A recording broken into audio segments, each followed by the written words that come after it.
भारत और भूटान के संबंध जितने प्राचीन है उतने ही नवीन और सामयिक भी है।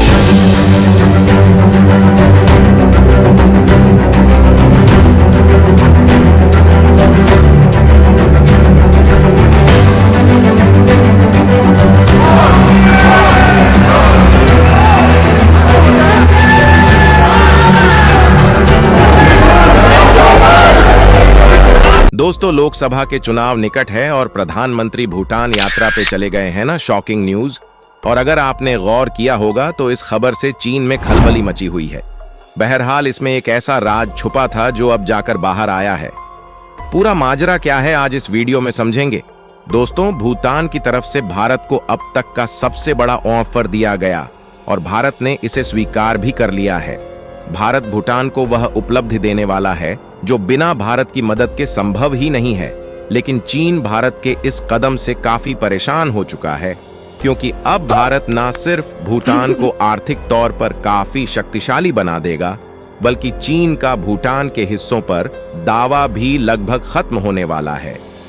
दरअसल दोस्तों, हम बात कर रहे हैं भूटान में बनाए जाने वाले 1000 वर्ग किलोमीटर में फैले बड़े शहर गेलेफू के बारे में। बता दें, भूटान दुनिया में उन कुछ गिने चुने ऐसे देशों की लिस्ट में शामिल है जो कार्बन पॉजिटिव है, यानी कि भूटान में इतने पेड़ हैं कि जितना कार्बन भूटान से हर साल निकलता नहीं, उससे ज्यादा तो भूटान ऑक्सीजन प्रोड्यूस कर देता है। ऐसा इसलिए संभव हो सका क्योंकि भूटान में कई दशकों से अपने देश में आर्थिक डेवलपमेंट की बजाय पर्यावरण को बचाना ज्यादा सही समझा, जिसकी वजह से भूटान में आर्थिक विकास उस हद तक नहीं हुआ जैसा कि भारत और चीन जैसे हेवली इंडस्ट्रियलाइज्ड देशों में हुआ है। लेकिन अब भूटान के राजा की महत्वाकांक्षा बढ़ रही है। उन्हें पता है कि जैसे जैसे दुनिया आगे बढ़ेगी, भूटान को भी आर्थिक तौर पर खुद को मजबूत बनाना होगा, ताकि भूटान की पहचान बनी रह सके और भूटान के नागरिकों के पास हमेशा रोजगार और हर तरह की अच्छी बुनियादी सुविधा हो। ऐसा करने का सबसे अच्छा तरीका है भारत का साथ ही सीमा पर एक ऐसे नए शहर को बनाना जो बिजनेस और इन्वेस्टमेंट का हब बन सके। इसके लिए ही भूटान के राजा ने गेलेफू शहर को बनाने का ब्लूप्रिंट तैयार किया।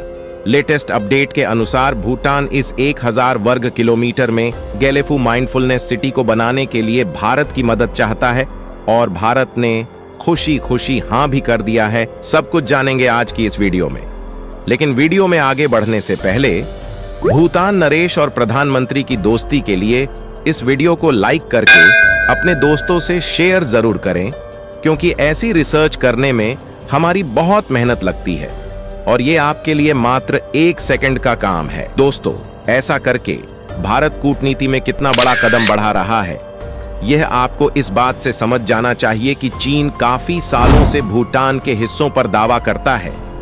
लेकिन अगर भारत भूटान में इतने बड़े इंफ्रास्ट्रक्चर प्रोजेक्ट में शामिल होगा तो चीन के सारे दावे कुछ ही महीनों में खत्म हो सकते हैं।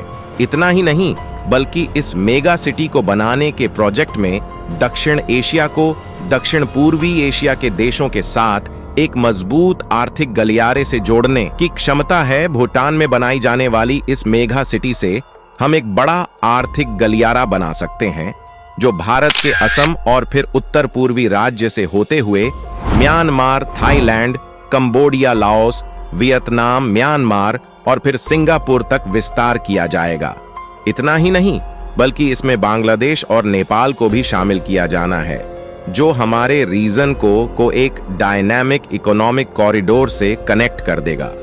दोस्तों, आज हम सभी के लिए इस नए मेगा सिटी प्रोजेक्ट को लेकर सबसे बड़ी हाईलाइट ये है कि भले ही भारत भूटान में इन्वेस्टमेंट करके इस शहर को बनाने वाला है, लेकिन इस शहर से जो इंफ्रास्ट्रक्चर डेवलपमेंट और रोजगार के अवसर साउथ एशिया से लेकर साउथ ईस्ट एशिया में पैदा होंगे, वह हमारे रीजन को इकोनॉमिक बूस्ट दे सकते हैं, जिससे हमारे रीजन को $5 ट्रिलियन की अर्थव्यवस्था एक साथ आ जाएगी।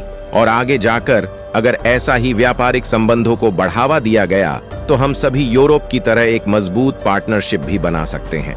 बता दें, भूटान की तरफ से इस मेगा सिटी को बनाने की परियोजना दिसंबर 2023 में सामने रखी गई थी। जिसके बाद से भारत इस पूरी परियोजना को लेकर काफी पॉजिटिव है और आखिरकार अब हमने इसमें मदद करने पर सहमति बना ली है। आपको यह बात जानकर खुशी होगी कि भारत से भूटान में बनाए जाने वाले गैलेफू माइंडफुलनेस सिटी को कनेक्ट करने के लिए 57 किलोमीटर लंबे रेलवे लिंक को बनाया जाना है और इंडियन रेलवे ने इसे बनाने के लिए इंजीनियरिंग कम ट्रैफिक सर्वे पूरी भी कर लिए हैं, जिसका मतलब है कि भारत इस मेगा सिटी को बनाने के लिए तेजी से आगे बढ़ेगा। आपको यह बात भी पता होनी चाहिए कि इस मेगा सिटी को एक कार्बन न्यूट्रल शहर के तौर पर बनाया जाने वाला है, यानी कि भूटान ने यह बात साफ कर दी है कि इस मेगा सिटी में कोई भी मैन्युफैक्चरिंग इंडस्ट्री नहीं लगाई जाएगी, बल्कि मुख्य तौर पर यह इंफॉर्मेशन टेक्नोलॉजी, होटल, एजुकेशन और हॉस्पिटल जैसी इंडस्ट्री को ही रखेंगे, जिससे भूटान का पर्यावरण भी बचा रहे और भूटान अपने टूरिज्म इकोनॉमी का इस्तेमाल करके इस शहर को प्रॉफिटेबल बना सके। एक्सपर्ट का मानना है कि भूटान का यह मेगा सिटी कॉन्सेप्ट के रूप में सऊदी अरब में बनाए जाने वाले ओम और इंडोनेशिया में बनाए जाने वाले नुसांत शहर की तरह ज्यादा है, बजाय दुबई और सिंगापुर जैसे स्काई स्क्रेपर वाले शहरों के, जिसकी वजह से भूटान में बनाए जाने वाले यह मेगा सिटी एक बड़े tourism, health and wellness hub के तौर पर स्थापित होगा, जो भारत की फॉरेन पॉलिसी में एक ऐसे उदाहरण के तौर पर देखा जाएगा जिसमें हमने अपने पड़ोसी देशों को विकसित करने के लिए पूरा योगदान दिया था। हालांकि इस पूरी परियोजना में सबसे बड़ी परेशानी चीन बना हुआ है, जो लगातार भूटान पर दबाव बना रहा है ताकि भूटान चीन के फेवर में एक बॉर्डर रेजोल्यूशन पर हस्ताक्षर करें और चीन के साथ आधिकारिक तौर पर अपने कूटनीतिक संबंध स्थापित करें। लेकिन भूटान ऐसा नहीं करने वाला, क्योंकि हमेशा से भारत ने भूटान की सुरक्षा का जिम्मेदार ली है और आगे भी लेता रहेगा। ऐसे में यह देखना काफी इंटरेस्टिंग होने वाला है कि भारत भूटान को चीन की तरफ से आ रहे प्रेशर से कैसे बचाता है, क्योंकि फिलहाल हमारे रीजन की डिप्लोमेसी गैलेफू माइंडफुल सिटी को सफल बनाने के रास्ते में सबसे बड़ी परेशानी होगा। वहीं पर काफी सारे लोगों का यह सवाल होगा कि भारत भूटान में इस सिटी को डेवलप करने के लिए इतना जोर क्यों लगा रहा है। तो उसका सिंपल सा जवाब है कि अगर यह भारत नहीं करेगा तो चीन इन देशों में अपना इन्वेस्टमेंट बढ़ा देगा, जैसा कि मालदीव के केस में हुआ है। और अगर आपने मालदीव वाली वीडियो देखी है तो आप जानते होंगे, नहीं तो इस वीडियो के बाद देख लीजिएगा। बहरहाल दोस्तों, इस वीडियो में इतना ही। अगर आपको ये इन्फॉर्मेशन और वीडियो पसंद आई हो तो वीडियो को लाइक करके हमारी आने वाली डेली ऐसी वीडियो के लिए चैनल को सब्सक्राइब कर बेल नोटिफिकेशन अवश्य दबा लें। फिर मिलेंगे ऐसी एक नई वीडियो के साथ। धन्यवाद। जय हिंद, जय भारत, जय श्री राम।